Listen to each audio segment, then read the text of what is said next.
Histoire 1. Le voisin invisible.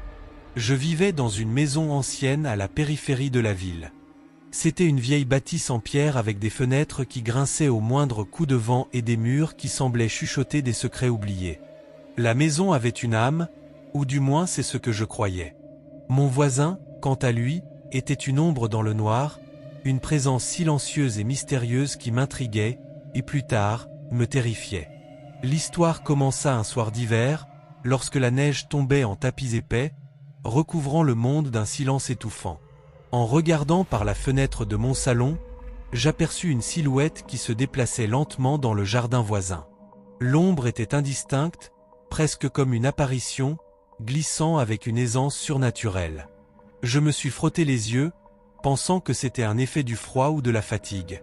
Mais non, elle était bien réelle, une silhouette indistincte et sombre.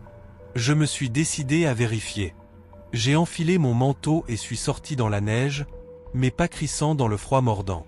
Le jardin du voisin était désert, sans trace de l'ombre que j'avais vue. En me retournant, j'ai remarqué que la neige était intacte autour de ma maison, comme si l'ombre n'avait jamais existé. Je suis rentré chez moi, un frisson glacé me parcourant l'échine, mais j'ai mis cela sur le compte de la nervosité. Les jours suivants, des bruits étranges ont commencé à résonner dans ma maison. Des bruits de pas, comme des échos lugubres, résonnaient dans les couloirs la nuit. Au début, je pensais que c'étaient les vieilles planches qui gémissaient sous le poids de l'âge, mais rapidement, les bruits sont devenus plus distincts, plus réguliers. Parfois, ils semblaient se rapprocher de ma chambre, comme si quelqu'un marchait à côté de moi dans l'obscurité. Une nuit, je fus réveillé par un bruit survenant du salon. Je me levai d'un bond, le cœur battant à tout rompre, et allumai la lumière. Les meubles semblaient avoir été déplacés, les chaises étaient en désordre, et une sensation étrange de froid régnait dans la pièce. J'ai vérifié chaque pièce, chaque recoin, mais il n'y avait personne. Les fenêtres étaient verrouillées et les portes fermées. Tout semblait à sa place, sauf pour le chaos apparent. Avec le temps, l'ombre devint une présence omniprésente dans ma vie. Chaque nuit, le même scénario se répétait. Des bruits de pas, des meubles déplacés, et un froid glacial envahissant les pièces. Je commençais à avoir l'impression que mon voisin était devenu une partie de ma maison, comme une extension de la vieille bâtisse elle-même. C'était comme si l'ombre s'était incrustée dans les murs, dans les sols, dans l'air que je respirais. Les nuits devenaient de plus en plus oppressantes. Je passais des heures allongé dans mon lit, l'esprit tourmenté par le doute et la peur. Les bruits se faisaient de plus en plus forts, et je sentais un regard invisible posé sur moi, une présence constante qui me suivait à chaque mouvement. J'avais l'impression que mon voisin, ou ce qu'il était devenu, avait pris possession de ma maison. Un soir, je décidai d'affronter ma peur. Je pris une lampe de poche et parcourus la maison, en cherchant une explication rationnelle à tout ce qui se passait. Les bruits de pas se firent plus clairs, plus proches, comme si quelqu'un marchait juste derrière moi. Je vérifiai les placards, les sous-sols, les greniers, mais il n'y avait rien d'anormal. Pourtant, la présence persistait, se faisant sentir dans chaque pièce, chaque coin de la maison. Les jours passèrent, et la situation devint insupportable. Chaque nuit était une épreuve, chaque instant était marqué par une tension insupportable. Je commençais à perdre le sommeil, et avec lui, ma capacité à discerner la réalité de la paranoïa. Les bruits de pas résonnaient même pendant le jour, et les objets continuaient de bouger d'eux-mêmes, comme si une force invisible se jouait de moi. Je décidai finalement de contacter un professionnel, un spécialiste des phénomènes paranormaux. Lorsqu'il arriva, il effectua des vérifications minutieuses et me confirma que la maison n'était pas hantée par des esprits au sens traditionnel. Au lieu de cela, il suggéra que les bruits et les déplacements d'objets pouvaient être causés par des vibrations ou des mouvements dans la structure de la maison. Malgré cette explication, je restais convaincu que l'ombre du voisin était une partie intégrante de ce qui se passait. Une présence invisible mais palpable, un spectre de la maison elle-même. Chaque fois que je pensais être seul, je ressentais un regard invisible posé sur moi, une oppression constante qui me rappelait que mon voisin était toujours là, même si je ne pouvais le voir. Finalement, j'ai décidé de quitter la maison. L'angoisse était devenue trop lourde à supporter, Et je savais que je ne pourrais jamais échapper à la sensation que mon voisin invisible avait pris possession de ma vie. En déménageant, j'ai laissé derrière moi plus qu'une simple maison. J'ai laissé derrière moi une partie de moi-même, une partie qui avait été marquée par une présence oppressante et invisible. Aujourd'hui, je vis dans un nouvel endroit, mais je garde toujours un œil sur les ombres qui se déplacent dans la nuit. Les souvenirs de mon voisin invisible continuent de hanter mes rêves, et chaque fois que je vois une silhouette indistincte se mouvoir dans le noir, je me rappelle de cette présence sinistre qui m'a suivi jusque dans mes pires cauchemars. Histoire 2, le mystère de la maison à côté.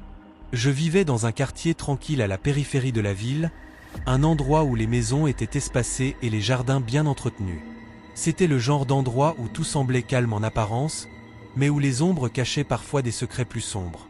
L'un des mystères les plus troublants de ma vie est né de la maison voisine, une bâtisse qui a été le théâtre de choses que je peine encore à comprendre. La maison voisine était, au début, comme toutes les autres, une structure en briques rouges avec un jardin bien entretenu. La famille qui y vivait, les Delacroix, étaient des voisins plutôt discrets, mais gentils. Ils avaient un fils et une fille, et bien que nous ne soyons pas très proches, il n'y avait rien de particulièrement inquiétant à leur sujet. Tout a changé lorsque, du jour au lendemain, ils ont disparu sans laisser de traces. Tout commença par des signes subtils de quelque chose d'étrange. Les rideaux des fenêtres étaient toujours tirés, même pendant la journée, ce qui était inhabituel pour eux. Peu à peu, une odeur nauséabonde s'échappa de la maison, une odeur que je ne pouvais pas identifier, mais qui était suffisamment forte pour qu'elle pénètre dans mon propre jardin. Cette odeur était comme une menace silencieuse, une prémonition que quelque chose de terrible se tramait derrière ces murs. Un soir, alors que la nuit enveloppait le quartier d'un voile d'obscurité, j'entendis des cris étouffés provenant de la maison des Delacroix. Les cris étaient déchirants, presque comme des appels désespérés à l'aide. Mon cœur battait la chamade, une peur viscérale me saisissant alors que j'écoutais ces cris. J'ai essayé de me convaincre que c'était peut-être un rêve ou que mon imagination me jouait des tours, mais les cris continuaient, de plus en plus forts et désespérés. Lorsque le silence retomba, je ne pus m'empêcher de ressentir une curiosité morbide. Je décidai d'aller voir ce qui se passait. En entrant dans la maison, j'ai été immédiatement frappé par l'odeur putride qui était encore plus forte à l'intérieur. Les rideaux étaient tirés, et la maison était plongée dans une obscurité presque palpable. Chaque pièce semblait absorber toute la lumière et tout l'espoir, comme si la maison elle-même était vivante et avait faim de l'âme des gens qui l'habitaient. Je suis allé de pièce en pièce, mon cœur battant à tout rompre, ma respiration se faisant de plus en plus difficile à cause de l'air lourd et malsain. Les murs étaient couverts de taches sombres, comme si quelqu'un avait essayé de se battre contre une ombre invisible. Dans la salle de séjour, je trouvais des traces de lutte, des meubles renversés, des éclats de verre éparpillés sur le sol, et des coussins déchirés. L'ensemble de la pièce avait l'air d'un champ de bataille, et la terreur qui m'envahissait était presque insupportable. Ce que je découvris ensuite m'ébranla profondément. Dans la cuisine, j'avais trouvé des traces de sang sur le sol et sur les murs. Le sang était sec et ancien, mais les marques de violence étaient claires. Il y avait des signes évidents de lutte, comme si quelqu'un avait essayé de se défendre contre une force invisible ou contre une attaque brutale. Le froid dans la pièce était saisissant, comme si l'endroit avait été le réceptacle de la peur et du désespoir des personnes qui y avaient vécu. En explorant le reste de la maison, je remarquai des symboles étranges gravés dans les murs, des signes que je ne comprenais pas mais qui semblaient avoir été réalisés avec une intention malveillante. Ces symboles dégageaient une aura sinistre, une énergie sombre qui me faisait frissonner d'horreur. La maison semblait vibrer d'une présence invisible, une force qui avait transformé un foyer autrefois ordinaire en un lieu de terreur. Quand je sortis enfin de la maison, mon esprit était envahi par une panique inexprimable. Je savais que je ne pourrais jamais comprendre ce qui s'était réellement passé dans cette maison. Les cris déchirants que j'avais entendus, les traces de lutte, les symboles mystérieux, tout cela était un puzzle effrayant dont les pièces ne semblaient pas vouloir s'assembler. Les jours passèrent et le quartier entier fut secoué par la disparition des Delacroix. Les autorités menèrent une enquête approfondie, mais malgré leurs efforts, aucune trace de la famille ne fut trouvée. La maison fut laissée à l'abandon, et aucune autre famille n'osa s'y installer. La maison restait là, un monument silencieux à un mystère non résolu, une ombre sinistre dans le paysage. Je ne suis jamais revenu dans cette maison, mais le souvenir de ce que j'y ai découvert me hante toujours. La maison des Delacroix est devenue pour moi un symbole de ce que l'on ne peut pas comprendre, de l'obscurité qui se cache derrière les apparences. Chaque fois que je passe près de cette maison, un frisson d'horreur me parcourt l'échine, me rappelant que parfois, les choses les plus terrifiantes se cachent juste derrière les murs de ce qui semble être une vie ordinaire. Histoire 3, le locataire de l'appartement au dernier étage. Je me souviens parfaitement du jour où j'ai emménagé dans mon nouvel appartement au dernier étage. C'était un rêve devenu réalité, un havre de paix offrant une vue panoramique sur la ville. Les murs étaient peints d'une couleur apaisante, et les grandes fenêtres laissaient entrer une lumière naturelle qui rendait chaque matin lumineux et serein. Mais ce rêve parfait s'est rapidement transformé en un cauchemar dont je peine encore à me remettre. Dès le premier jour, j'ai remarqué quelque chose d'étrange. Lorsque je suis entré dans l'appartement, j'ai eu une sensation de froideur inhabituelle, comme si un vent glacial soufflait malgré les fenêtres fermées. Les lumières dansaient d'une manière déconcertante, clignotant sans raison apparente, et des objets semblaient bouger d'eux-mêmes. Au début, je pensais que c'était le résultat des vieilles installations électriques, mais les événements qui suivirent m'ont prouvé que quelque chose de bien plus sinistre se cachait derrière ces manifestations étranges.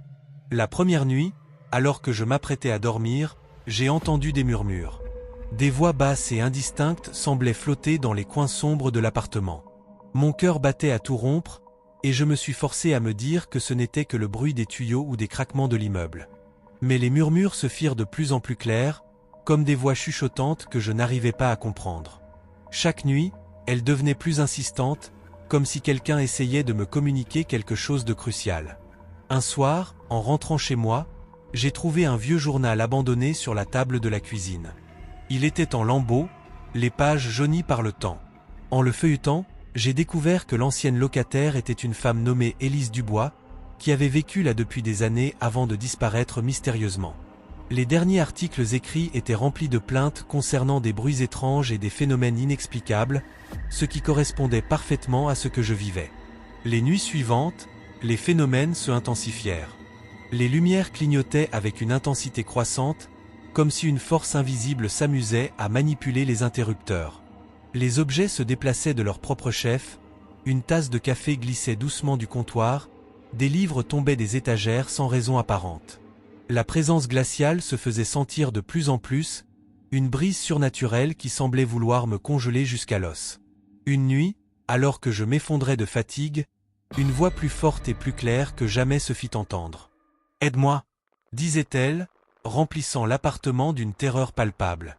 Je me levai brusquement, mon esprit en proie à une panique incontrôlable. Je cherchais la source de ces voix, mais les murs semblaient me narguer avec leur silence oppressant. C'était comme si l'appartement lui-même était un piège, emprisonnant des cris inarticulés dans ses ombres. Chaque nuit, je sentais la présence d'Élise s'intensifier. Il me semblait qu'elle essayait de me communiquer quelque chose de crucial qui pouvait expliquer sa disparition. Je cherchais désespérément des réponses, mais chaque tentative pour enquêter semblait aggraver la situation. Une fois, en inspectant le grenier, j'ai trouvé des papiers et des effets personnels appartenant à Élise, tous couverts de poussière et de moisissures. Mais rien de vraiment révélateur, juste des fragments de vie qui semblaient pleurer leur propre abandon. Un jour, je décidai de consulter un spécialiste des phénomènes paranormaux. Il arriva avec tout un attirail de matériel, des détecteurs et des enregistreurs. Il effectua plusieurs vérifications, et ce qu'il découvrit ne fit qu'accroître ma terreur. Les équipements enregistraient des variations de température extrêmes et des anomalies électromagnétiques, des preuves tangibles que quelque chose d'inexplicable se produisait dans l'appartement. « Il y a une présence ici, dit-il finalement, mais il est difficile de déterminer ce qu'elle veut. Elle semble être attachée à cet endroit, comme si elle était enchaînée à ce lieu par un événement tragique. » Cette révélation me terrifia encore plus. Si Élise était effectivement prisonnière de cet endroit, cela signifiait qu'elle était condamnée à errer dans l'appartement, et je n'étais qu'un témoin involontaire de son désespoir. Je sentais sa présence partout autour de moi, comme un poids invisible qui pesait sur mes épaules, me rappelant sans cesse que je vivais avec un fantôme. Malgré la terreur croissante et le malaise constant, je ne pouvais pas me permettre de quitter l'appartement. Les contraintes financières et les circonstances de ma vie faisaient que je ne pouvais pas simplement abandonner. Chaque jour, je vivais avec la peur et le sentiment d'impuissance, essayant de maintenir une routine normale tout en étant hanté par les murmures incessants et les objets en mouvement. Les mois passèrent, et la présence d'Élise devint une partie intégrante de ma vie. Je n'avais pas d'autre choix que de coexister avec elle, acceptant le fait que la maison avait été transformée en un lieu de douleur et de terreur. Chaque nuit, je fermais les yeux en espérant que la présence se dissipera, mais chaque matin, je me réveillais avec la certitude que la situation était loin d'être résolue. Aujourd'hui, lorsque je pense à cet appartement, il me semble presque irréel. Les souvenirs des murmures, des lumières clignotantes et des objets mouvants sont gravés dans mon esprit, des marques indélébiles d'une expérience qui défie toute explication rationnelle. La présence d'Élise reste un mystère que je n'ai jamais pu résoudre, mais son ombre continue de planer sur ma vie, une constante rappel de l'inconnu qui peut se cacher derrière les apparences les plus banales. Histoire 4, le miroir maudit. Je vivais dans un quartier tranquille, où chaque maison semblait raconter une histoire paisible. Mais au numéro 14, il y avait un voisin dont la maison dégageait une aura de mystère. Il s'agissait d'un vieil homme solitaire, Monsieur Laville, qui avait un goût prononcé pour les antiquités. Parmi ses possessions, il y avait un vieux miroir, un objet que j'avais souvent observé avec curiosité. Chaque fois que je passais devant sa maison, une étrange froideur me saisissait, comme si quelque chose d'invisible me fixait à travers les vitres de son salon. Le miroir était immense, encadré de bois sombre et richement orné de détails baroques. Sa surface était légèrement voilée, avec un reflet trouble qui ne parvenait pas à capturer entièrement la lumière.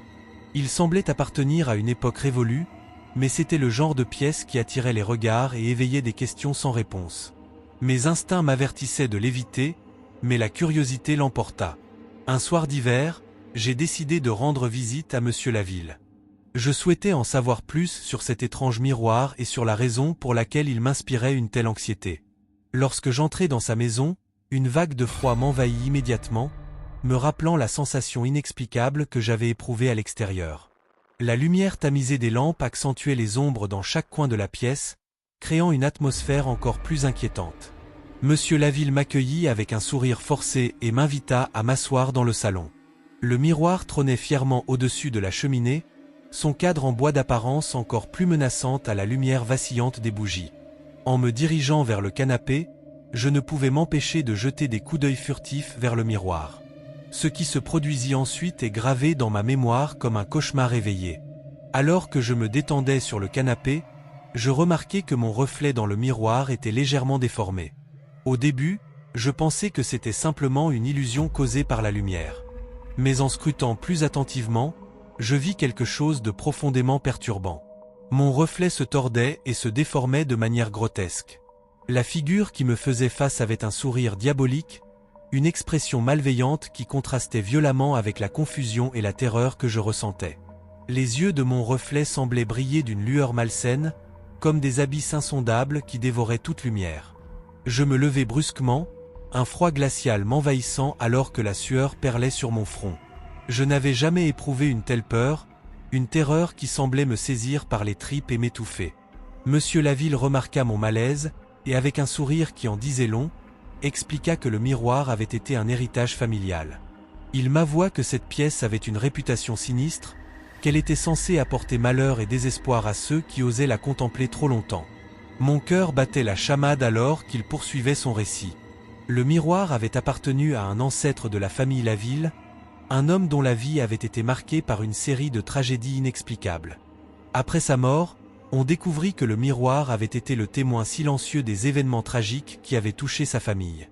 Les anciens disaient que le miroir avait le pouvoir de refléter les pires aspects de l'âme humaine et de déformer la réalité, engendrant ainsi la terreur et le désespoir. Je quittai précipitamment la maison de Monsieur Laville, le sentiment de malaise me poursuivant à chaque pas.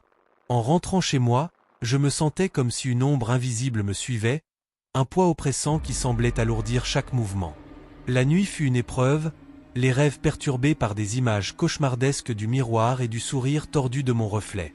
Les jours suivants, je fis tout ce que je pouvais pour éviter le miroir. Mais l'idée de cette chose maudite restait ancrée dans mon esprit, une obsession qui me hantait jour et nuit.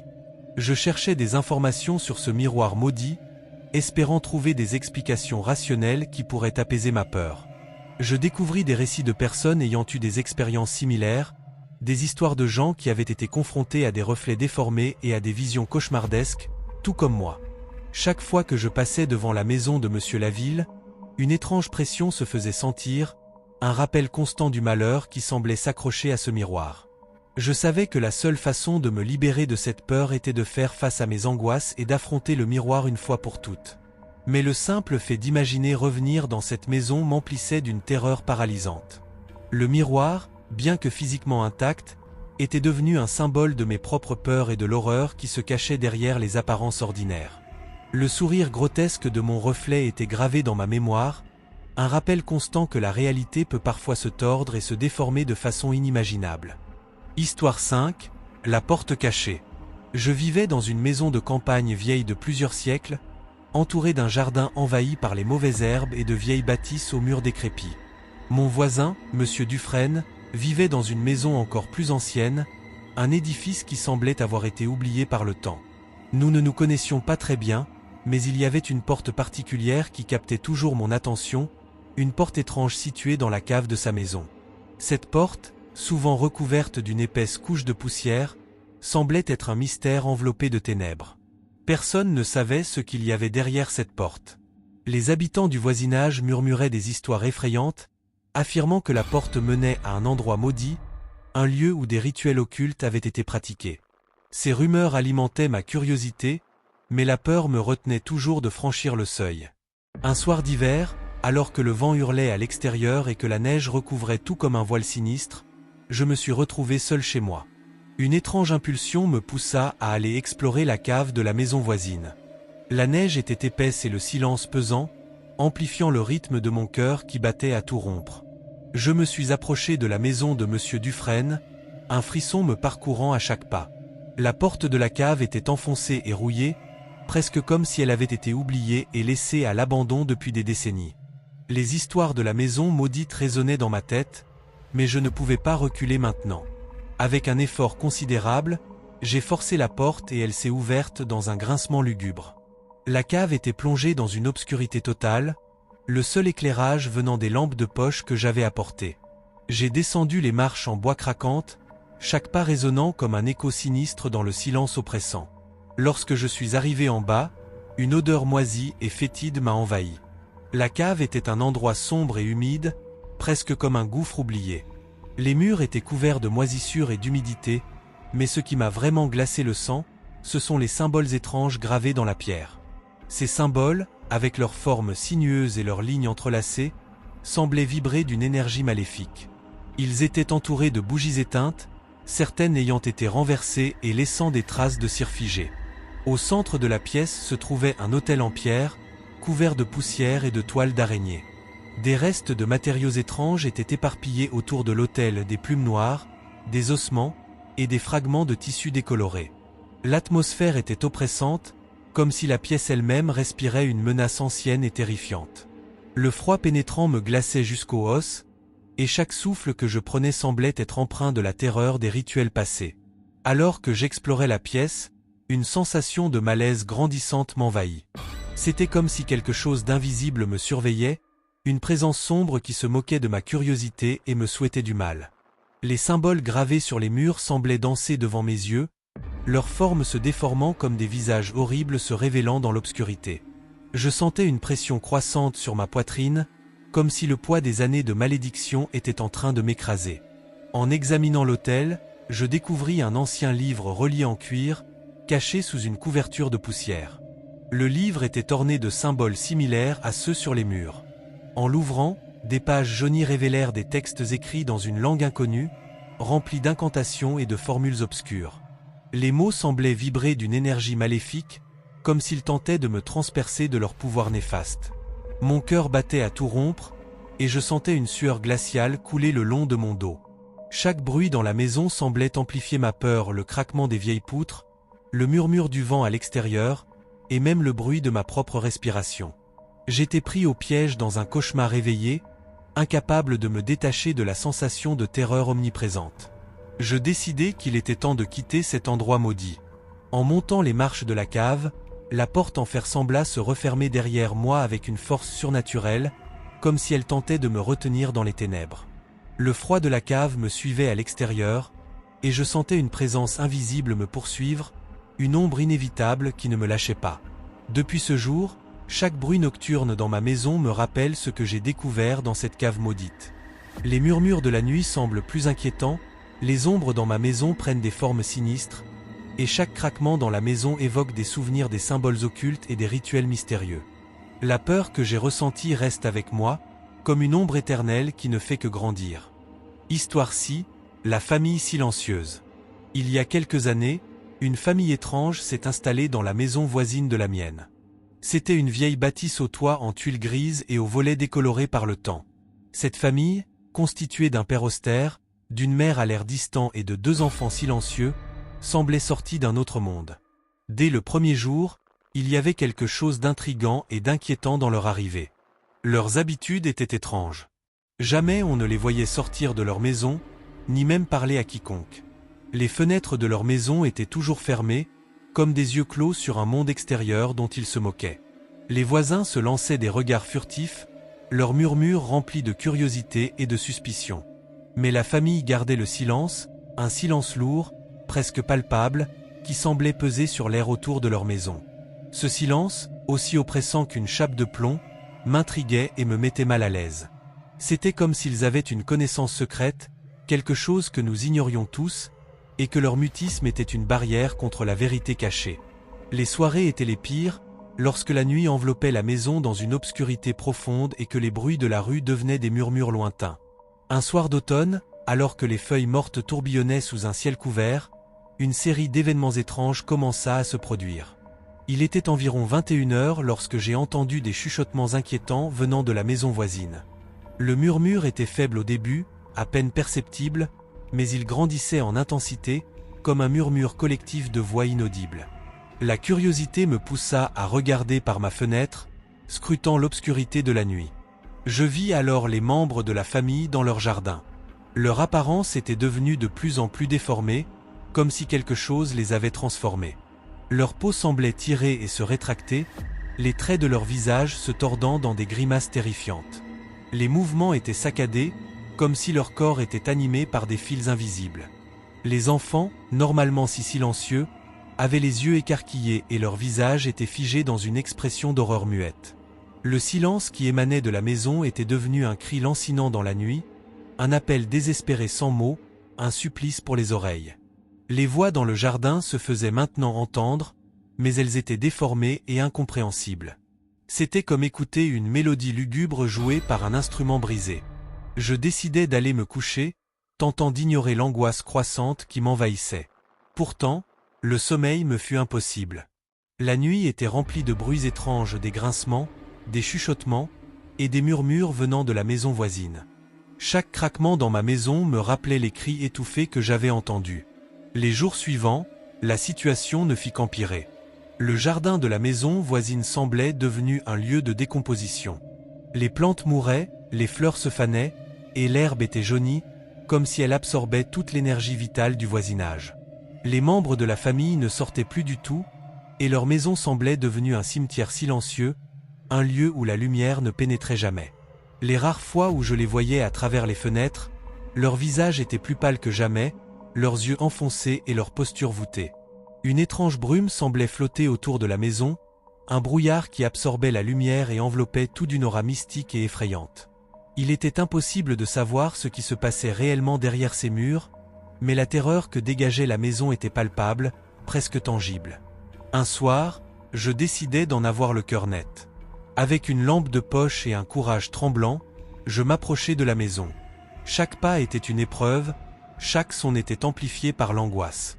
Je me glissai furtivement à travers le jardin, évitant les endroits où la brume semblait se densifier. En approchant de la maison, je remarquai quelque chose d'encore plus inquiétant. Des symboles étranges étaient gravés dans le sol du jardin, des formes sinueuses et des cercles mystiques, comme s'ils formaient un cercle protecteur ou un piège pour capturer une âme. La terre semblait avoir été perturbée, et des traces de pas étranges, non humaines, étaient visibles. Il était évident que quelque chose d'occulte se déroulait là. Je me dirigeai vers la porte de la maison, tentant de rester calme malgré la peur croissante. Lorsque j'essayai de pousser la porte, elle était fermée à clé, et chaque coup que je donnais contre elle résonnait comme un appel désespéré dans la nuit. Le silence à l'intérieur était total, mais ce silence était encore plus terrifiant que les bruits extérieurs. Il y avait une tension palpable, comme si la maison elle-même retenait son souffle. Je me retirai finalement, mon cœur battant à tout rompre et mes mains tremblantes.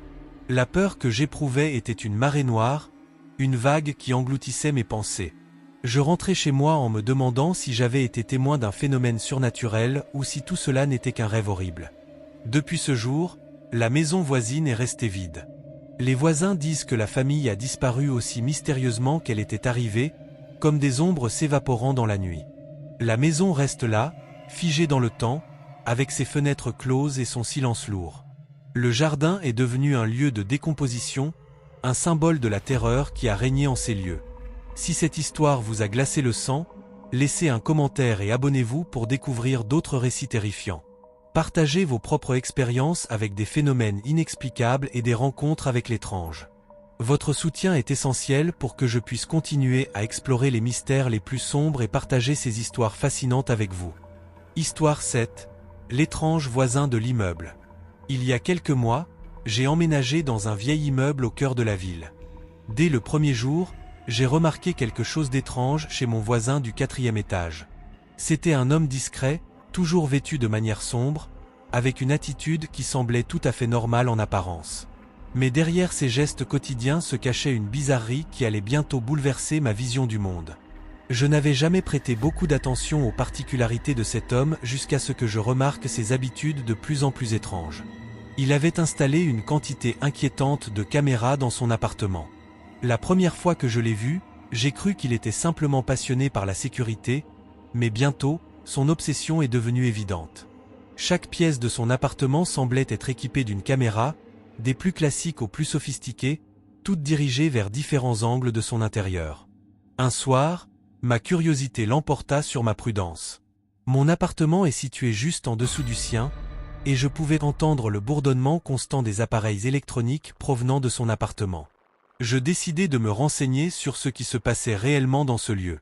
Je m'approchai discrètement de son appartement et vis par la fente de la porte que ses murs étaient tapissés de moniteurs et de câbles. La scène était surréaliste. Les écrans diffusaient des images en temps réel de différents endroits. Mon cœur s'accéléra lorsque je remarquai que certaines caméras semblaient pointer directement vers les appartements voisins, y compris le mien. Une sensation glaciale parcourut mon échine alors que je réalisais que ces caméras étaient en fait dirigées vers nous tous. Intrigué et terrifié à la fois, je décidai de m'aventurer davantage. J'attendis que le voisin soit absent, puis j'ouvris discrètement la porte de son appartement à l'aide d'un outil que j'avais préparé. La pièce était plongée dans une semi-obscurité, les seules lumières venant des écrans et des dispositifs électroniques. Le calme était oppressant, et chaque clic de mes chaussures résonnait comme un coup de tonnerre dans la tranquillité sinistre de cet endroit. Je commençai à explorer les différents moniteurs. Ce que j'y vis me glaça jusqu'aux os. Les écrans affichaient des moments intimes des habitants de l'immeuble, capturés par les caméras cachées. Il y avait des images de gens en train de dormir, de discuter, ou même de pleurer. Mais ce qui était encore plus perturbant, c'étaient les séquences compilées dans des montages bizarres. Les vidéos étaient entrecoupées de bribes de rituels occultes et de symboles étranges.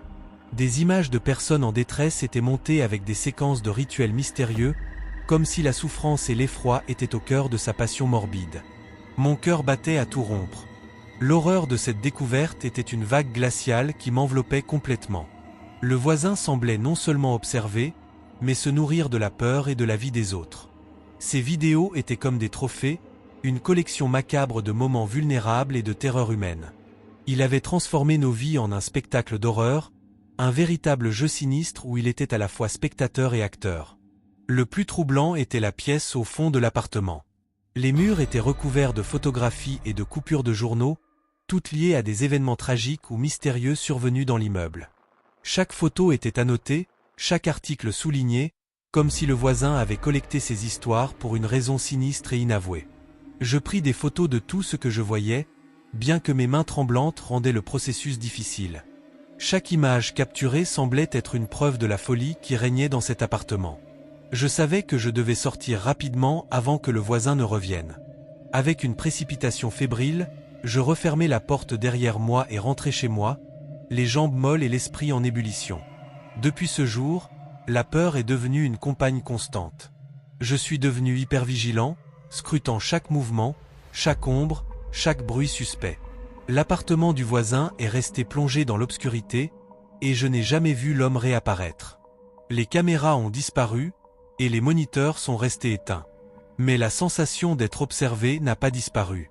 Les voisins sont devenus plus réservés, et les conversations sont devenues des murmures pleins de méfiance. Histoire 8, le fantôme du couloir. Je vivais dans une maison vieille de plusieurs décennies, un lieu qui avait toujours eu son charme mais aussi ses mystères. Le couloir de ma maison, qui était autrefois un espace banal et sans histoire, commença à se transformer en un véritable théâtre de terreur.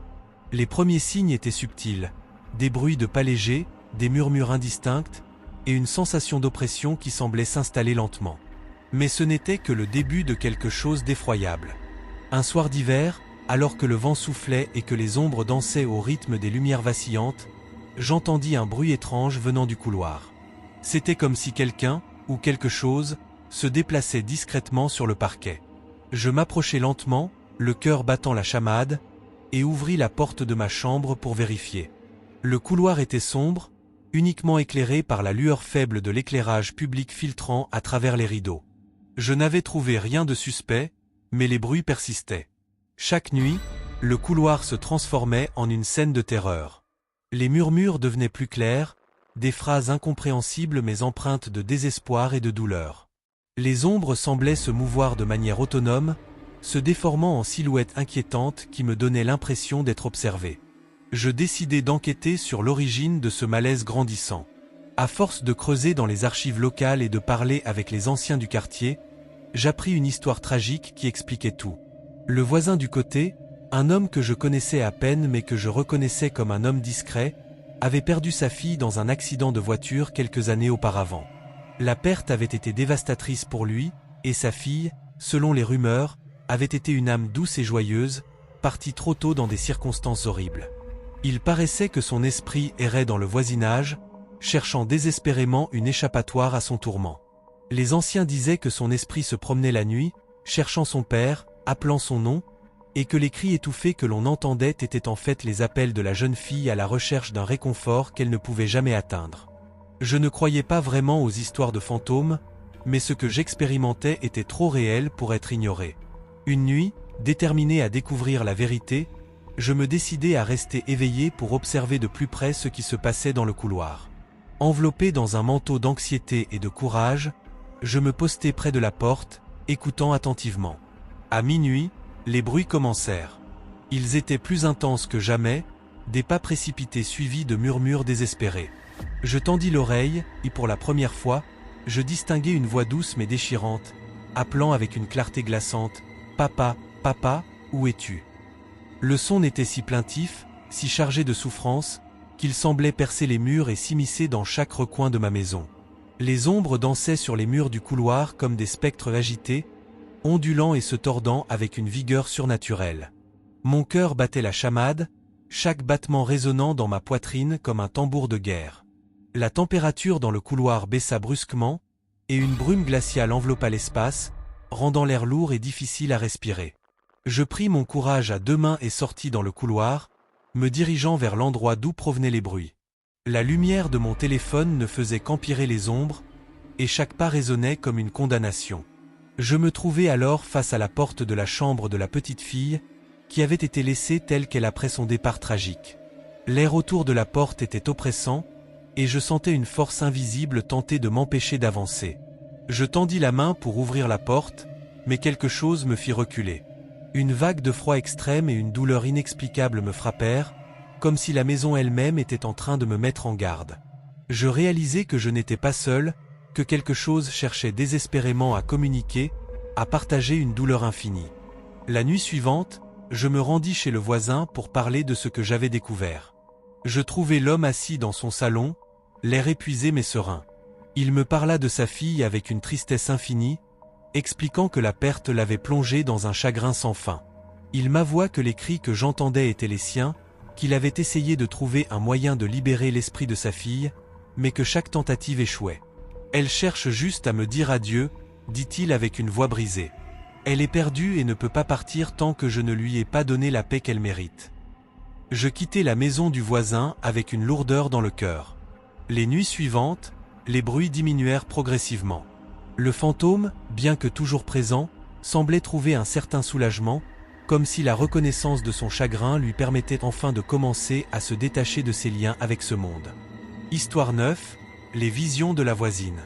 Je vivais dans un quartier tranquille, où chaque maison semblait offrir une façade de normalité. Ma voisine âgée, Madame Dupont, était une femme discrète, dont la vie semblait aussi ordinaire que celle de n'importe quel autre voisin. Mais tout changea le jour où elle commença à me parler de ses visions, des visions si terrifiantes qu'elles semblaient tout droit sorties d'un cauchemar éveillé. Au début, je pensais que son âge avait peut-être altéré son esprit. Elle parlait de figures fantomatiques dans les coins sombres de sa maison, des visages déformés apparaissant dans les fenêtres comme des ombres malsaines. Ces histoires étaient si précises, si détaillées, que même le scepticisme le plus profond ne pouvait ignorer l'angoisse qui se dégageait de ces récits. Ses yeux, toujours écarquillés de peur, et sa voix tremblante, me faisaient réaliser qu'il y avait quelque chose de terriblement réel dans ses paroles. Un soir d'hiver, alors que le vent hurlait à l'extérieur et que la neige recouvrait le sol d'une couverture blanche et silencieuse, Madame Dupont frappa à ma porte, tremblante comme une feuille morte. Je l'invitai à entrer, la voyant se blottir sous son manteau comme si elle cherchait à échapper à un danger invisible. Elle avait le visage pâle, et ses mains tremblaient en serrant un vieux livre relié en cuir qu'elle tenait comme un trésor précieux. Elle me fit asseoir dans le salon, et son regard tourna nerveusement autour de la pièce. Elle me raconta que depuis quelques semaines, elle avait commencé à voir des choses qu'elle ne pouvait pas expliquer. Des figures éthérées se déplaçaient dans les ombres de sa maison, des visages déformés apparaissaient brusquement dans les fenêtres, et des murmures incompréhensibles résonnaient dans le silence de la nuit. Elle était devenue une proie de ses propres peurs, incapable de trouver du réconfort dans son propre foyer. Le livre qu'elle me montra était usé et semblait ancien, ses pages jaunies par le temps. Les illustrations qu'il contenait étaient horrifiantes. Des créatures cauchemardesques, avec des yeux creux et des sourires déformés, semblaient s'animer sous les yeux horrifiés de Madame Dupont. Les dessins étaient si vivants, si détaillés, qu'ils semblaient presque respirer sur les pages. C'était comme si le livre était une porte vers un monde d'horreurs inouïes. Madame Dupont m'expliqua qu'elle avait trouvé le livre dans la cave de sa maison, un endroit qu'elle n'avait jamais vraiment exploré auparavant. La cave était remplie de vieux objets, de meubles cassés et de toiles d'araignée, mais c'était ce livre particulier qui avait attiré son attention. En l'ouvrant, elle avait immédiatement ressenti une atmosphère étrange, comme si quelque chose de maléfique avait été libéré. Depuis qu'elle avait trouvé ce livre, sa maison était devenue un lieu de terreur constante. Les bruits étranges, les apparitions, et la sensation d'être observée avaient commencé à envahir son quotidien. Les murs de sa maison semblaient absorber la lumière, et chaque ombre prenait une forme menaçante. Elle était en proie à des visions qui défiaient la réalité, des visions qui semblaient puiser leur énergie de ce livre maudit. Je décidai de l'aider à enquêter sur ce livre. Nous passâmes des heures à rechercher son origine, à essayer de comprendre pourquoi il était si puissant et si terrifiant. Les recherches nous conduisirent à une ancienne légende, à propos d'un livre utilisé dans des rituels occultes, un livre dont la fonction était d'ouvrir des portes vers des réalités obscures et dangereuses. Une nuit, alors que nous étions plongés dans nos recherches, des bruits étranges commencèrent à se faire entendre dans la maison de Madame Dupont. Des coups sourds résonnaient contre les murs, des chuchotements semblaient provenir des coins les plus sombres. La peur était palpable, une présence invisible semblait nous entourer, cherchant à nous intimider. Nous décidâmes d'organiser une séance de nettoyage pour tenter de chasser les énergies négatives. En consultant des experts en paranormal et en effectuant des rituels de purification, nous espérions restaurer un semblant de paix. Cependant, chaque tentative semblait empirer la situation. Les apparitions devenaient plus fréquentes, plus agressives, et la maison semblait être en proie à une force malveillante qui se délectait de la terreur. Le livre, malgré tous nos efforts, resta un mystère.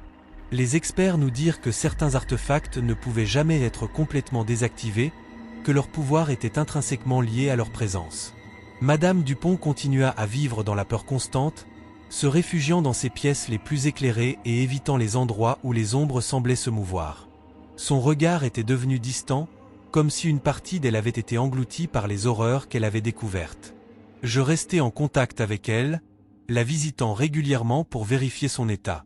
La maison avait toujours cette atmosphère oppressante, et chaque visite me laissait un sentiment de malaise. Madame Dupont, malgré sa bravoure, semblait de plus en plus désemparée, comme si le poids des visions et des révélations la pesait de plus en plus. Histoire 10, la maison des murmures. Il y avait une maison abandonnée près de chez moi, une vieille bâtisse en pierre qui semblait être le vestige d'un autre temps. Chaque nuit, elle se dressait, silencieuse et imposante, comme une ombre pesante sur le paysage urbain. Les habitants du quartier murmuraient des histoires étranges à son sujet, affirmant qu'elle était un lieu maudit, une prison pour des âmes perdues qui y étaient piégées. Mais ce qui rendait cette maison vraiment terrifiante était le fait qu'elle semblait murmurer la nuit. Les bruits étaient des murmures indistincts, presque imperceptibles, mais suffisamment clairs pour que l'on puisse entendre des cris étouffés et des chuchotements désespérés. Depuis que j'avais emménagé dans le quartier, j'avais entendu ces histoires de première main. Des histoires de cris venant des murs, de visages déformés apparaissant dans les fenêtres brisées. La maison était entourée d'une aura d'angoisse, un mystère que la ville entière semblait vouloir ignorer. Mais ma curiosité, cette lueur obscure qui m'incitait toujours à chercher des réponses, était plus forte que ma peur. Un soir, après plusieurs mois de rumeurs persistantes, je décidai d'enquêter moi-même. La nuit était noire comme l'encre, et une brume légère flottait au-dessus du sol, rendant l'atmosphère encore plus sinistre. Le vent hurlait, comme une symphonie lugubre qui accompagnait chaque pas que je faisais vers la maison. Le portail rouillé grinçait sous mon poids, et la grille en fer semblait être une porte vers l'enfer. La maison se dressait devant moi, ses fenêtres comme des yeux aveugles et ses portes scellées comme des bouches fermées sur des secrets impossibles à déterrer. Je me glissai à travers un trou dans le mur d'enceinte, me retrouvant dans le jardin envahi par les mauvaises herbes. L'herbe était si haute qu'elle semblait vouloir m'engloutir, chaque brin ondulant comme des serpents invisibles. En approchant de la maison, un frisson me parcourut le dos, chaque bruit du vent semblait amplifier mes propres battements de cœur. Je me dirigeai vers la porte d'entrée, qui pendait sur ses gonds comme un symbole d'abandon. La porte s'ouvrit avec un gémissement, révélant un intérieur plongé dans l'obscurité. Je sortis ma lampe torche et l'allumai, son faisceau perçant les ténèbres comme une lame de lumière dans un océan de noirceur. Les murs étaient couverts de papier peint décoloré et déchiré, et chaque pas que je faisais résonnait dans le silence lourd comme un écho de l'inconnu.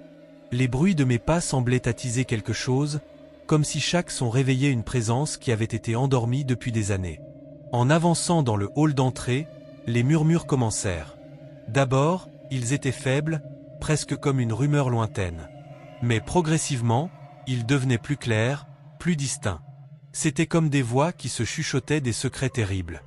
Elles se superposaient, se confondaient, et pourtant, au milieu de ce chaos de voix, il y avait une voix qui semblait crier mon nom. Mon cœur battait la chamade, et la sueur perlait sur mon front alors que je réalisais que ces voix ne parlaient pas seulement de la maison, mais qu'elles me parlaient directement. Je me dirigeai vers les escaliers, les marches craquant sous mon poids. Chaque pas me rapprochait de l'origine de ces murmures, chaque écho semblait répondre à ma propre terreur. Arrivé au premier étage, je découvris une série de chambres, leurs portes ouvertes comme des bouches muettes. Dans une pièce, je trouvai des inscriptions sur les murs, des mots écrits à la hâte et griffonnés avec une telle intensité qu'ils semblaient presque vivants. Les inscriptions étaient des avertissements pour quiconque oserait écouter, des phrases telles que « Ici résident des âmes tourmentées et ne soyez pas curieux, vous pourriez vous y perdre ». Les murs eux-mêmes semblaient respirer, leurs fissures et leurs craquements ajoutant à la symphonie de la terreur qui régnait. La pièce était une étrange juxtaposition d'éléments banals et terrifiants. Des meubles anciens recouverts de draps poussiéreux, des portraits au visage déformé qui semblaient vous suivre du regard, et des objets qui, à la lueur vacillante de ma lampe, prenaient des formes grotesques et inquiétantes. Chaque chambre que je visitais semblait vouloir me faire reculer, mais ma curiosité me poussait à avancer. Je montai au deuxième étage, où le murmure des voix se transformait en un murmure quasi constant, comme une rivière de terreur qui coulait sans fin. À cet étage, je trouvai une pièce avec des chaînes accrochées au mur, des symboles occultes dessinés dans des coins obscurs. L'air était lourd de poussière et d'une odeur moisie, et les chaînes, froides au toucher, semblaient appartenir à un passé sombre. Je découvris aussi une vieille pièce de stockage remplie de livres et de documents jaunis. En feuilletant quelques-uns, je découvris des écrits sur des rituels occultes, des pratiques étranges et des références à des esprits piégés. Il devenait clair que cette maison avait été le théâtre de choses impensables, des rituels pour capturer des âmes et les enfermer dans un espace entre les mondes.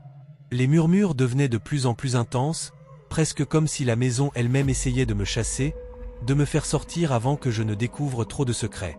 Je me sentais pris au piège, une partie de moi savait que je devais partir, mais une autre partie, plus sombre, était attirée par l'horreur qui m'entourait. En descendant les escaliers, les murmures atteignirent un crescendo effrayant, comme une symphonie de souffrances humaines qui se déchaînait. Les ombres dansaient autour de moi, se tordant et se déformant dans la lumière vacillante. Lorsque je sortis de la maison, haletant et tremblant, je pouvais encore entendre ces murmures persistants, comme un écho de ce que j'avais découvert. Depuis cette nuit-là, je ne peux plus passer près de cette maison sans sentir une présence oppressante. Les murmures continuent de hanter mes nuits, me rappelant les cris et les avertissements que j'ai entendus. La maison, avec son passé tourmenté et ses secrets obscurs, reste un lieu de terreur, une prison pour les âmes perdues qui cherchent à être entendues. Si vous avez vécu quelque chose de similaire ou si vous avez des histoires terrifiantes à partager, laissez un commentaire. Abonnez-vous pour explorer davantage les mystères et les horreurs cachées dans les coins les plus sombres de notre monde. Votre soutien est crucial pour continuer à dévoiler les secrets qui se cachent derrière les façades apparemment ordinaires. Histoire 11, le jardin-cimetière. Depuis que j'ai emménagé dans ce quartier paisible, un jardin a toujours attiré mon regard, celui de mon voisin, un homme plutôt mystérieux. Ce jardin semblait en décalage avec le reste du voisinage, une étrange dichotomie dans ce coin tranquille de la ville. Alors que les jardins voisins étaient des oasis de verdure, le sien était un lieu de désolation. Les fleurs y mouraient toujours prématurément, leurs pétales flétris tombant comme des feuilles mortes, et des symboles étranges étaient gravés dans le sol.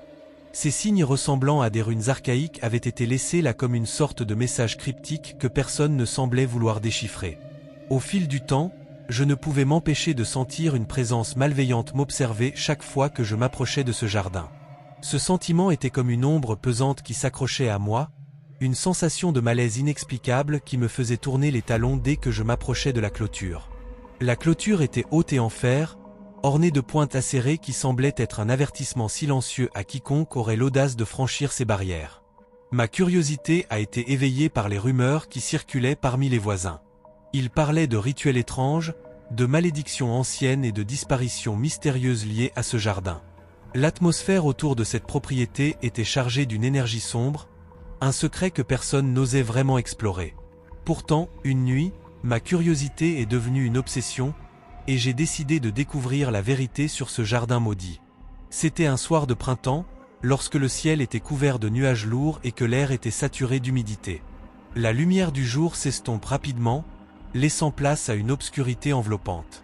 J'avais décidé de profiter de la nuit pour creuser dans le jardin, pensant que la faible lumière de la lune me permettrait de faire des découvertes sans attirer trop d'attention. Armé d'une pelle et d'une torche, je me suis dirigé vers le jardin, mon cœur battant à tout rompre. En pénétrant dans le jardin, j'ai ressenti une vague de froid intense, comme si l'air lui-même était imprégné d'une froideur glaciale. Les symboles gravés dans le sol semblaient se tordre et se déformer sous la lumière de ma torche, comme s'ils prenaient vie dans les ténèbres. Chaque pas que je faisais semblait être épié par des yeux invisibles, et chaque bruit du jardin semblait amplifié par l'obscurité. Le silence était oppressant, interrompu uniquement par le bruit de ma pelle frappant la terre. En creusant, j'ai découvert que la terre était étonnamment meuble, comme si elle avait été récemment déplacée. Peu à peu, la pelle a commencé à rencontrer des objets étranges qui semblaient être enfouis là depuis longtemps. Le premier objet que j'ai trouvé était un vieux médaillon en métal, couvert de symboles mystérieux et de signes cabalistiques. Le médaillon était glacé au toucher, et une étrange sensation de malaise m'a envahi lorsque j'ai senti la froideur du métal contre ma peau. En continuant à creuser, j'ai découvert d'autres objets macabres. Des poupées en chiffon déformé avec des yeux cousus, des fragments de verre brisés, et des morceaux de papier avec des écritures indéchiffrables. Ces objets semblaient raconter une histoire de terreur et de désespoir, un récit que personne ne voulait entendre. Chaque trouvaille était comme un morceau d'un puzzle sinistre, une pièce du mystère qui enveloppait ce jardin dans une aura d'horreur. Mais ce n'était pas tout. En creusant encore plus profondément, je suis tombé sur une boîte en bois, ancienne et usée, qui semblait presque vibrer d'une énergie étrange. Mon cœur battait la chamade alors que je déterrais la boîte et que je la sortais de la terre. La boîte était scellée avec un verrou en fer, et il était clair qu'elle avait été cachée là pour une raison. Les symboles gravés sur le verrou étaient les mêmes que ceux que j'avais vus dans le jardin, des signes de malédiction et de sorcellerie. Avec une grande précaution, j'ai ouvert la boîte. À l'intérieur, il y avait des documents anciens, des livres de rituels occultes et des photographies jaunies. Les photographies montraient des gens au visage déformé, des cérémonies étranges et des scènes de désolation. Les livres étaient remplis de textes mystérieux et de dessins inquiétants, des instructions pour des rituels que je n'osais même pas comprendre. En examinant ces objets, une pensée terrifiante m'a traversé l'esprit. Et si ces objets avaient été enterrés là pour empêcher quelqu'un de découvrir la vérité? Et si la présence malveillante que je ressentais était la gardienne de ce secret, une entité qui se nourrissait de la peur et de la curiosité des intrus? La nuit avançait, et l'air devenait de plus en plus oppressant. Les murmures du jardin semblaient se transformer en cris désespérés, comme si les âmes capturées dans cette terre réclamaient leur liberté.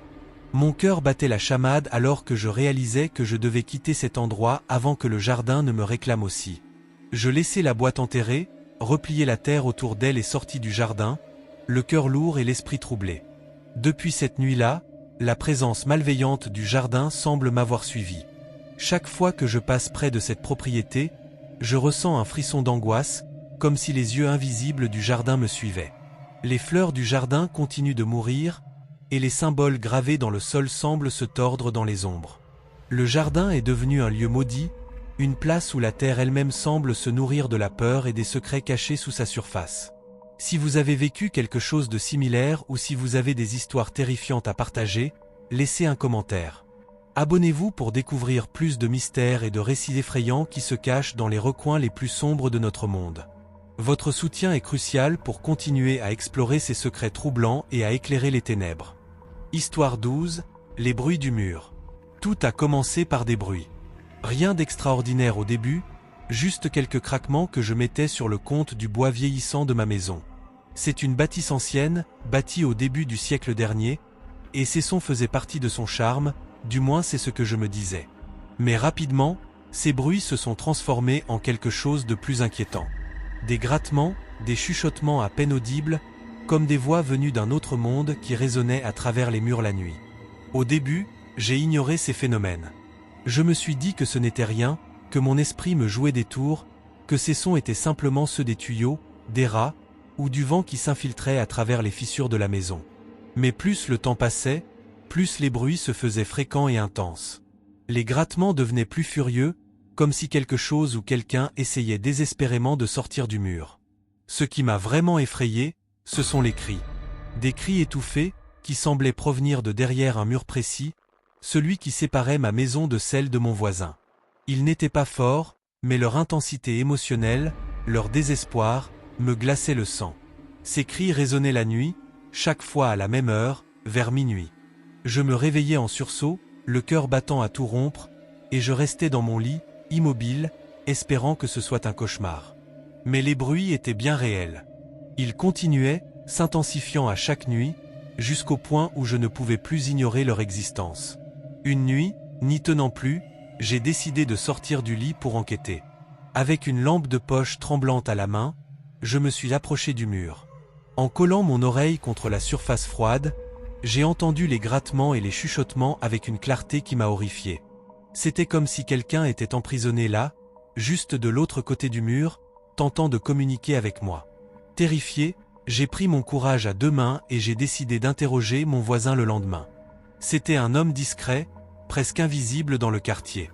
Il vivait seul et personne ne semblait vraiment le connaître. Quand je l'ai croisé ce jour-là, il m'a salué d'un sourire crispé, mais quelque chose dans son regard m'a troublé. Il avait des cernes profondes, des yeux éteints, et une aura pesante entourait sa silhouette frêle. Je l'ai abordé d'un ton léger, en lui demandant s'il avait récemment fait des travaux chez lui, cherchant à expliquer les bruits étranges que j'entendais. Il m'a regardé, son sourire disparaissant lentement, et m'a répondu froidement que non.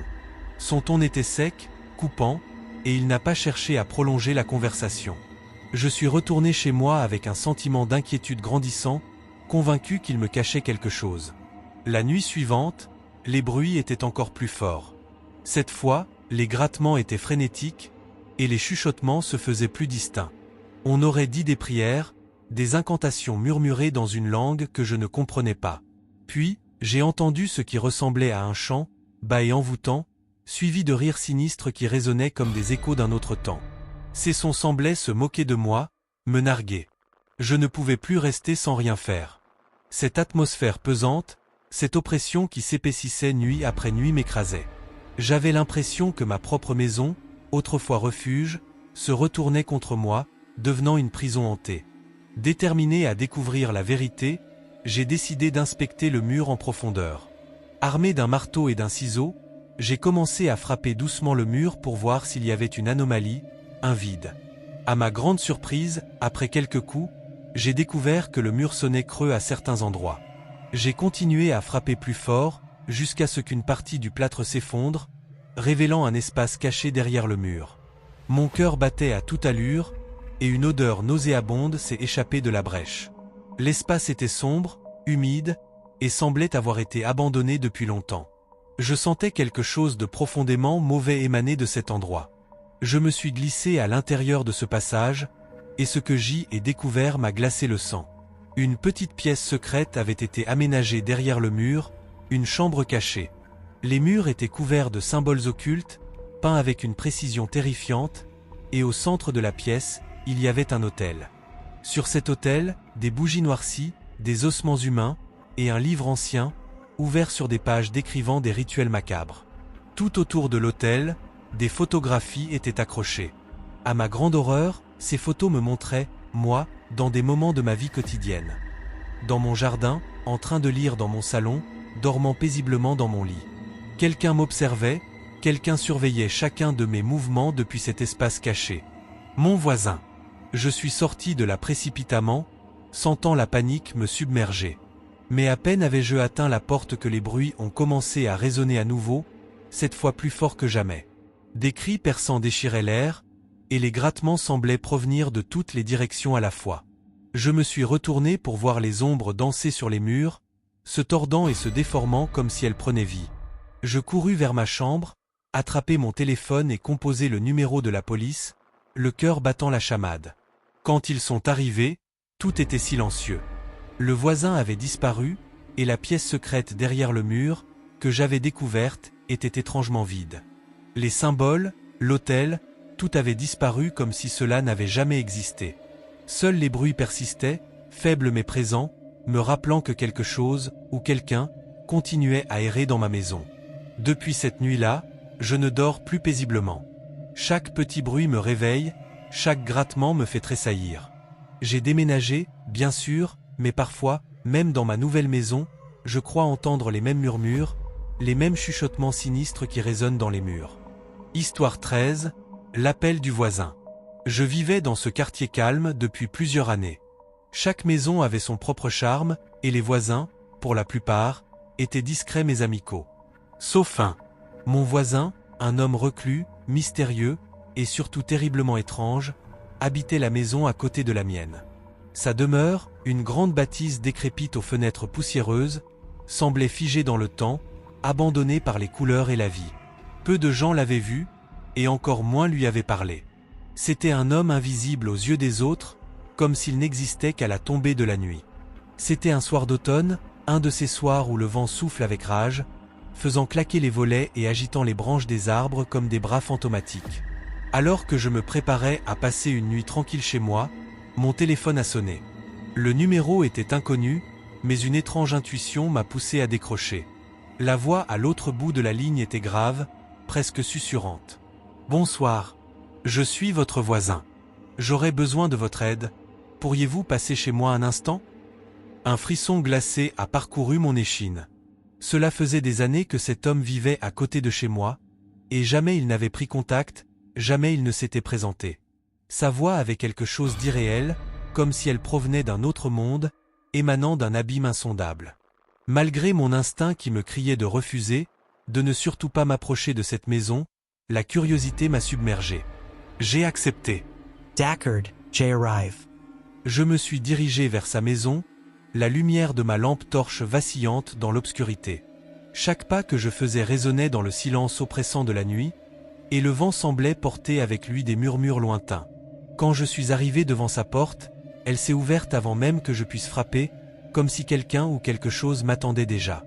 L'intérieur de la maison était plongé dans une pénombre suffocante. Seule une faible lueur émanant d'une pièce au fond éclairait le couloir. L'air était lourd, chargé d'une odeur de renfermé, de bois pourri et de quelque chose d'autre que je ne pouvais identifier, une odeur métallique, comme du sang séché. Mon cœur battait à tout rompre, chaque fibre de mon corps me hurlait de faire demi-tour, mais mes jambes semblaient m'entraîner malgré moi. Entrez, avancez. La voix de mon voisin résonnait, douce mais autoritaire. Je me suis dirigé vers la lumière vacillante au bout du couloir. En passant devant les murs, j'ai remarqué des symboles gravés dans le bois, des marques étranges et incompréhensibles. Certains semblaient me regarder, comme des yeux immatériels qui suivaient chacun de mes mouvements. Mon souffle se faisait court, ma gorge sèche, et chaque pas résonnait comme un tambour funèbre dans cette demeure maudite. En entrant dans la pièce, je me suis figé. Ce que j'y ai vu m'a glacé le sang. C'était un véritable sanctuaire macabre. Des bougies noires brûlaient autour d'un autel fait d'os et de crânes humains. Des objets rituels étaient disposés avec une précision terrifiante, et sur les murs, des dessins et inscriptions occultes formaient un labyrinthe d'horreur. Des grimoires anciens, poussiéreux, étaient empilés sur des étagères, et au centre de la pièce, une large toile tendue sur le sol portait des symboles que je reconnaissais vaguement. Des pentagrammes, des runes, des inscriptions en latin qui parlaient de sacrifices et de malédictions. Mon instinct de survie a pris le dessus. J'ai voulu faire demi-tour, mais la porte par laquelle j'étais entré s'est violemment refermée derrière moi. Un claquement sourd, sec, comme un coup de tonnerre dans le silence oppressant de cette maison. Mon cœur s'est emballé, et un frisson de terreur pur m'a parcouru. Je me suis précipité vers la porte, mais elle ne bougeait pas, comme si une force invisible la retenait. J'ai frappé, crié, mais rien. Personne n'allait venir m'aider, j'étais prisonnier dans cette maison de cauchemar. Soudain, j'ai senti une présence derrière moi. Lentement, avec une terreur grandissante, je me suis retourné. Mon voisin se tenait là, dans l'ombre, un sourire sinistre étirant ses lèvres. Ses yeux étaient noirs, vides, comme des gouffres sans fond qui semblaient aspirer toute lumière, toute vie. Il n'était plus l'homme frêle que j'avais entrevu de loin, mais une ombre malveillante, une incarnation de la peur elle-même. « Tu es venu, exactement comme je l'avais prévu. » Sa voix, autrefois susurrante, était maintenant pleine de satisfaction, froide et tranchante comme un rasoir. Je tentais de parler, de comprendre ce qu'il voulait, mais les mots se coinçaient dans ma gorge. Mon esprit refusait d'accepter la réalité qui se dévoilait devant moi. Tout cela ne pouvait être réel. C'était impossible. Depuis des années, je t'observe, continua-t-il. Ta peur, ta curiosité, ton âme, tout cela m'appartient désormais. Avant que je puisse réagir, il a levé les mains, et j'ai senti une force invisible m'écraser, me clouant au sol. Mon corps était paralysé, mes membres comme enchaînés par des liens invisibles. Mon esprit hurlait, mais aucun son ne sortait de ma bouche. Je sentais ma conscience glisser, être aspirée par cette force maléfique qui émanait de mon voisin. Il s'approchait lentement, savourant ma terreur, se nourrissant de chaque battement affolé de mon cœur. Des ombres ont commencé à danser autour de moi, prenant des formes monstrueuses, des créatures faites de fumée et de ténèbres. Elles murmuraient, leurs voix entrelacées dans une cacophonie d'horreur que je ne pouvais comprendre. Mais je savais, au plus profond de moi, que ces murmures n'étaient pas pour moi. Ils étaient pour lui. Mon voisin, ou plutôt la chose qu'il était devenu. Je luttais désespérément pour reprendre le contrôle de mon corps, mais c'était vain. Il s'est approché de moi, son sourire s'étirant encore plus, déformant son visage en une grimace de pure malveillance. Il a sorti un couteau, long et effilé, ses lames gravées de symboles que je reconnaissais maintenant. Des symboles de sacrifice. Mon's sacrifice. Ta peur, ton âme, elles sont le dernier ingrédient, le dernier maillon pour ouvrir la porte. Avec un cri de terreur pure, je me suis jeté dans un dernier effort pour me libérer. À cet instant, la porte s'est ouverte brusquement, et la force qui me retenait a disparu. Sans réfléchir, je me suis précipité hors de la pièce, hors de cette maison maudite, et je n'ai pas regardé en arrière. Depuis cette nuit, je ne l'ai jamais revu.